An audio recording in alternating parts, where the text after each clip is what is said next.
Good afternoon, and thanks for coming out. We felt it very important. There's a lot of excitement around, and there's been some question about where are we with TLC Cubed.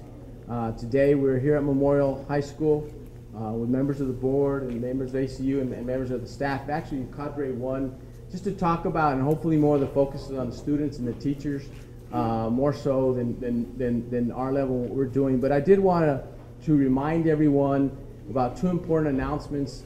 One, just to kind of go over, and we're announcing that we are finally rolling out the device into the classroom, which is one piece of it. The other big piece is we just had a meeting last week with ACU also about the professional development piece, which is just as big a piece as the rollout of the device. Is how are we going to change that structure for adults and all the adult professionals to make that move into helping us form that 21st century learning environment. ACU has ACU Connected conference. They have 2 or 3 every year. They're going to bring their next conference to McAllen. So McAllen will be hosting their an ACU Connected conference, and that's actually an international conference. But they've also wanted to bring it to McAllen to show some of the things we're doing and to share. The big piece about this is sharing. As we talked about, people were saying you're kind of out there in front with some of the stuff. Yes, we are. With some of the stuff, we're out there in front. Some of the stuff we're learning from other people, and some of the stuff we're going to find out. And that's the big exciting part of it, and that's why we have the cadre and have put it out today. But that's some of the learning that we need to know so we can make these adjustments when we finally bring out the whole 25,000 devices.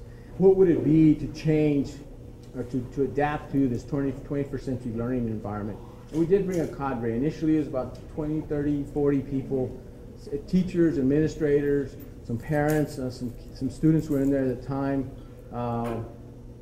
just talking about what is it going to take? What do we need to do? It didn't start out with, here's an iPad and let's work our way into it. It actually started out with a conversation about how are we going to catch up with these digital natives. Here we are with digital immigrants. Our system is digital immigrant, and how are we going to make this happen? So within within the year, we started coming up with different ideas. I think the bigger one coming out of the cadre was, geez, we're a little bit behind, or maybe a lot behind. And it was kind of that sense of urgency of saying, well, what do we need to do? I think we realized that we're not going to catch up to them, but that we need to make them more partners, and we need to kind of be more at the forefront as adults on what we need to do. But that we were never really going to ever catch up with them, but that we could be learning more with them and planning with kids instead of planning for kids. We started looking at 21st century skill sets, innovation, creation, creative thinking, collaboration, communication, and how do we tie all that in when we have the state exam? So that was part of the cadre, and it developed, and we actually worked our way and talked about iTouches, iPads, desktops, laptops, and we came out, and that's when the iPad became more prominent in the mobile device, and started thinking about, okay, what about all the kids that don't have it at home? And if we want learning to happen beyond the classroom, as we know it's happening anyway, how do we make this work? So that's all how it came about. So we're wanting a big enough group with enough students, and this is pre-K-12 actually, with enough students so we can get enough information as we move forward to help us guide the future of what we're trying to do with some of this stuff. And you see it's all rolling out.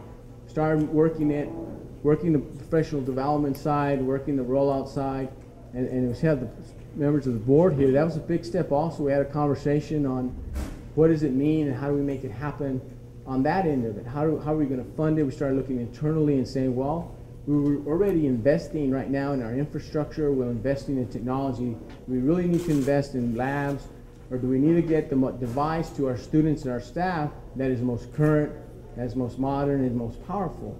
And that really was a conversation that we started happening, and the board was looking at it and saying, you know what, I think that's the direction we need to go. Give me direction on get us in that place so we can make a decision. And I think we all collectively did a very good job leaning on staff, leaning on our partners, ACU and Apple, leaning on the students, leaning on the cadre and the parents and that group and staff and students. And then the board bringing all that information together and taking the step out into what we think is very exciting. It's very exciting for our students. They asked me just earlier, well, what made you kind of do this? Can you look at their students and say, this is why we do it. It wasn't any other reason other than saying our students deserve this, and we weren't thinking about being first or in front or anything other than, when you start looking at it, what does our staff and students deserve as we're preparing students for this 21st century learner, a student who's supposed to, right now, they're supposed to go create their own 4 jobs. How do you do that in this environment? And I think that's what we're working on. ACU Connected will bring about some distinguished lecturers. I know I'm up there, but I think that's out of kindness. But there's some other people that really are doing a lot of great things, and they're doing a lot of great things, and bringing it together. And I think it's showing that we are here in McAllen to bring people together, to have that conversation, to help people learn about it. But we're confident that this is one of the better models, and we're looking at bringing the people in to have those conversations around this model, so that we can all learn together. It's better when you learn together and able to move that along in a faster manner. We know that there's a push for having it happen more quickly. Our students can't wait 4 and 5 years like we used to wait for things to happen. We have to make it happen overnight, literally, so that our students can take advantage. We don't want generations of students to go by and not be able to take advantage of some of these things. As Dr. Ponce explained, this has been something that for some of us has been in the planning stages for over a year, almost 2 years. So the original members of the cadre have had a long time to build up and be extremely excited about this. It's given us a great opportunity to kind of hone our skills as teachers and change our paradigm a little bit about what our classrooms look like and how we approach learning. And so it's been a challenge, but it's been very exciting to be able to start from the ground up and really see this just really dream transpire. And so that excitement has definitely migrated to the kids. And every single day I'm bombarded with questions about when am I going to get my iPad, when are the iPads here, when are the cases here, when are we getting them, when can we start using them.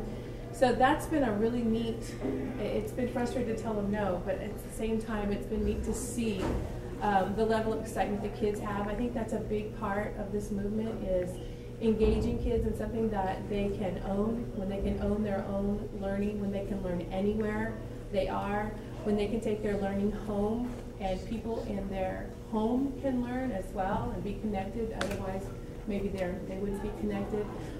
So it's just this amazing geometric growth that we're witnessing, and it's been a real pleasure and an honor to be a part of it.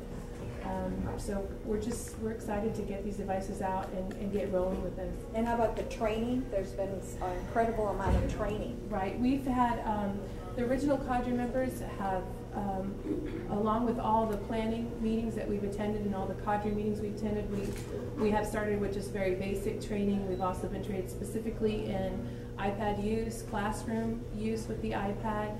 We've also been specifically trained on the apps that will be coming with the iPads, already on the iPads, which is really neat. A big part of learning, though, and this is hard for some adults to be ready for, but a big part of learning this kind of thing is learning from students, learning from kids, learning from that different generation.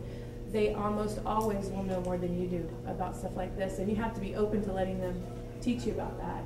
So that openness and that willingness to go on this journey with the students is a big part of this being successful. At Memorial, we have formed a great team of teachers and staff, and all of us are learning every day about it, and it's been really neat. It's been a huge spike in my professional growth, and even my personal growth as a person, learning all this and changing my paradigm too. So that's where we're at. We're ready for the next step. The number one question we've been asked as board members as we started this journey, and it's a walking, slow-paced journey over several months to prepare us to this point. And it's going to be implementation of the iPads in phases. This is the first phase, 6,500. The next phase will be in September with 9,000, if all goes well. And then the final phase, approximately a year from now, will be the final 9,000. But the number one question we ask is why? Why did you decide to undertake this venture? It centers around the iPad, but the reality of the question is, why did you start to decide to be at the forefront of transforming learning? It really comes down to a very simple word: equity. Under the Texas Constitution, and there's a lot of lawsuits out there right now, it talks about equity. And so as a board, as a team of 8, working with the cadre and working with community leaders and parents, we've been trying to explore how do we take ownership of equity in our own district and to move each and every child in a direction in which they can be self-sustaining and fulfilling lives on their own. Because we know that when they do achieve and are successful, they are going to be generationally impacting their families and this community. And I've been asked time and time again, we all have been asked, can you answer the why for me? And over the last several weeks, we've been having public meetings. We had a total of 7 forums throughout the district at various campuses. In addition to that, several of us, Dr. Ponce went to many, I went to several, Mrs. DeShazo, every board member was invited by various civic groups in the community to speak before them as well. And so I attended at least 8 or 9 of those, in addition to the 7 forums that the board sat as a body corporate with the community and interacted with the families, students, parents, community, taxpayers, to answer these fundamental questions. And to better understand as to what the implications are, what are the costs, and more importantly, what are the safety aspects of the children when it comes to these devices when they're not on campus. In other words, when they use it, are they going into inappropriate sites? Are they doing things they should not be doing? Are they able to use Facebook? And all of those questions were answered. And we're prepared here again to answer those as well. We would not do this. We would not do this if it was not in the best interest of each and every child. I repeat again, this board, this administration would not take this venture if we did not believe that it was in the best interest of each and every child. Because ultimately what we want to create is an environment in which the teacher, the student, and the parent are working together in a learning environment whenever they have the opportunity to come together and interact in a very positive way so that they can grasp the knowledge they need in order to lay the foundation for going forward to either creating their own job or being individuals that an employer will be attracted to hiring, or whether they can become life learners in a community that will build upon this whole region of South Texas. And that is why we undertook this venture and why we've been out front. And actually, for the very first time, the board has interacted with the community in a very informal way. We would literally hand the mic to anyone, not even asking them their names, not even asking them, if they had children in the district or if they had any. They could just simply interact with the board and ask the very direct questions that they had. And we answered each and every one transparently, forthright, and forthcoming. And we will continue to do that as we go forward. Now, there's one piece that we are still very concerned about as a board and as a community, and that's the measured piece. And again, because we're transforming education and how we educate our children in a very different way than we've ever done before, that piece still needs to be developed. And it must be done so with real purpose. And it must have intent, and ultimately must be for the benefit of each and every child. That is the formula. And together, parents, teachers, students, administrators, the board, we will come up with those measures in due course. And we'll share that with the community, we'll fine-tune it, and we'll make any corrections that are necessary, but we will keep moving in this journey forward. One of the mechanisms that we put in place is for when the device is not within the district's network, it actually calls back in, sort of calls home. So we are extending the filtering mechanism that we have in place internally to go outbound. So if you're at a Starbucks, McDonald's, any place with a wireless connection, home, the device will call back in and be filtered through our internal filtering mechanism, which is a product called IronPort. And that device is very resilient, very load balanced, fault tolerant, and can handle quite a bit of data. So there is no question of whether there's a site that's filtered internally that wouldn't be filtered externally. We filter it the same across the board, whether it's Netflix, whether it's YouTube, Pandora, Facebook, everything gets filtered the same way. There is no exception. What you get filtered on a computer in this room here, you get filtered on your iPad when you leave the district. So there's no question of, well, am I too liberal, am I too conservative? It is based on the district requirements. I just came on the board last year, and when I first heard about this, I had a lot of the same questions that the community had. I sat in a meeting with the group, the rest of the board, and we spoke about it and our policy committee, and I had a lot of questions very similar to what the community had, and they were answered to the point where I felt that the decision that I made to support this program is right. As a former teacher, as a former principal, I can only see this program as a benefit. There is just not one item that I can say that will not benefit the students, the teachers, and the classrooms. I've talked to many, many teachers. I visited a school in North Carolina where the students were already assigned iPads. I spoke to the teachers, and they were very, very happy with it. They just felt that it was, it opened the doors for so much more that the kids could do. One of the questions that we had was, are we going to replace teachers as a result of this particular program? And of course the answer to that is no, because the teacher is still the teacher in the classroom. The iPad simply assists the teacher and assists the students with the learning, with the teaching within the classroom. So I am very proud to say that we are moving forward. I think McAllen ISD has always been a leader in academic excellence, academic achievement, and this program will only open more doors for our school district. I wanted to stress that it is about transforming learning. It's really not about the device. And that learning is going to be transformed not only in the classroom, but in the campus and also the community. And I've heard several different things. The parent component is very important because we want to extend, the reason that we're providing a mobile device is to extend learning from school to home, which was mentioned by Mrs. Banks, our teacher here at Memorial. That is critical. No longer does learning have to take place in these four walls or in the confines of this building. So learning continues at home, and in addition to that, everyone at home can continue learning and encourage the student to utilize the device in an academic way. We do hear about concerns, internet safety concerns, and other concerns in using some of the features of the program, but when you start to foster that learning here at school and at home, the student learns to utilize this type of device in an academic way, and then it becomes very powerful. The access to all of the resources that are available, not only does the student receive a camera, the ability to videotape, the ability to even learn how to play a musical instrument on their own. All of the resources that are available on the internet also are an extreme can have an extreme educational impact on the student's life. So you can imagine, I mean, there's just so much excitement. I've been to 4 different campuses today. The students embraced the technology. They took the iPad, and we didn't even have to tell them how to turn it on. It was very intuitive.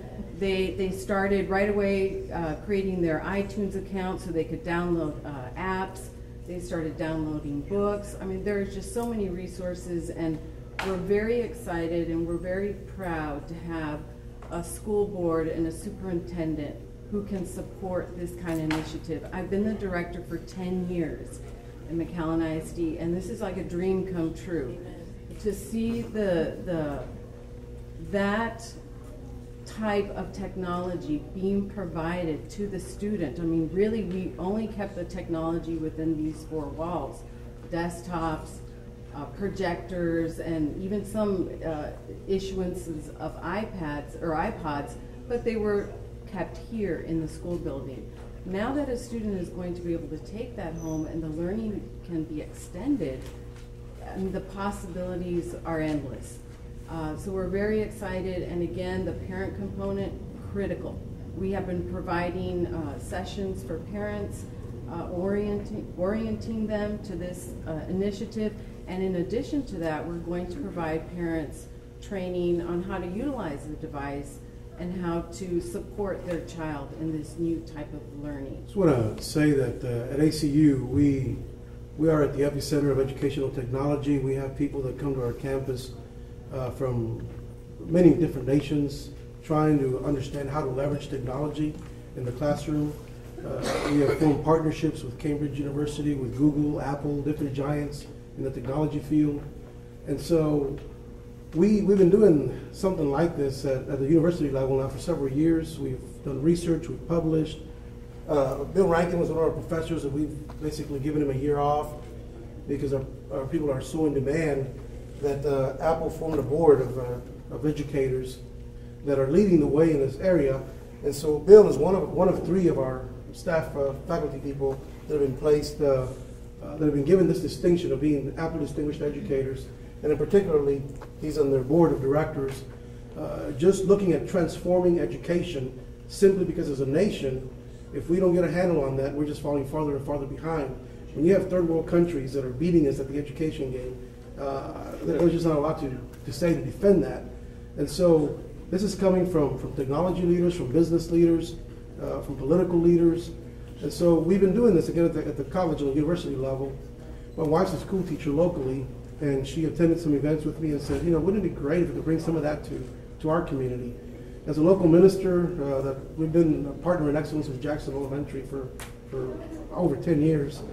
And so I started having conversations with Dr. Ponce and started basically joining a conversation that they had already begun. And so we're proud at ACU to be associated with MISD because it takes a particular kind of leadership and vision to be able to do something like this. And there's not a lot of communities that are able to pull it off or that are ready and that can bring the dedication that our staff and that our administrators and that Dr. Ponce and the board have brought to this. And so, ACU and Apple don't team up with just anybody. And so I think, again, congratulations for all the hard work and again, the leadership that Dr. Ponce has provided. So this event, we call it ACU Connect Ed, and this is something that we do. We do it every other year because we have so many requests that we take it to Europe, we take it to different places. We have it on our campus once a year. We charge somewhere between $600 and $800 a seat for people to come and listen to these speakers. We're so excited about what's happening in McAllen, and we want to basically tell the state of Texas that McAllen has the leadership and the capability to be a trendsetter and to help the rest of the state basically figure out that education needs to be transformed. And so that's why we're bringing this event to McAllen, so that we can have our leaders across the state, both in education and in the political world, come and see what's happening in McAllen.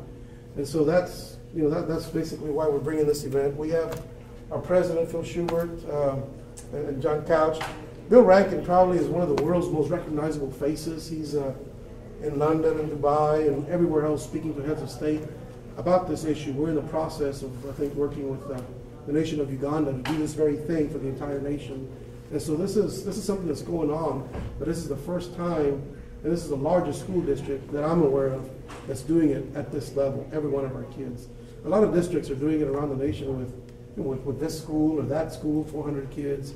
But that I'm aware of, this is the first school of this district of this size that's doing it for every one of their students. And it is, the coin of the realm nowadays is information.